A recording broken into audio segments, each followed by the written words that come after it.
Здравствуйте! Сегодня тема урока – это двигатель 405 на «Газели». Проблема была такая. Практически не заводился на холодную. Если заводился, то долго чихал, кашлял. После прогрева становилось немного лучше, но все равно двигатель работал неправильно.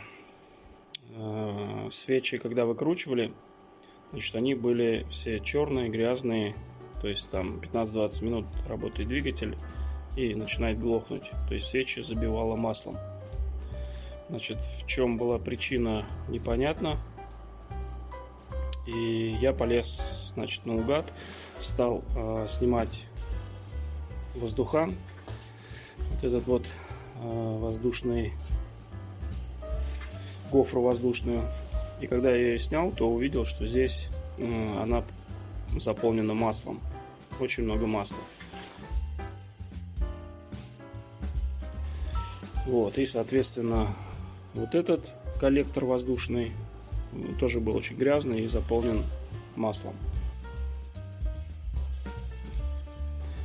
В интернете я нашел, что такая проблема случается, когда засоряется. Вот под крышкой там есть специальный канал, который отводит газы и масло. Под масло там очень тонкие, где-то миллиметр примерно отверстия, через которое масло должно снова попадать в двигатель. Но, естественно, они забиваются, и маслу деваться некуда. И при прохождении газов картерных все это по этой системе попадает в воздухан и, соответственно, воздушный входной коллектор, и все в поршня попадает на свечи, и автомобиль не едет. Значит, что было сделано? Крышка снята, соответственно, все вымыто, почищено. Здесь заменены резиночки, вот эти вот,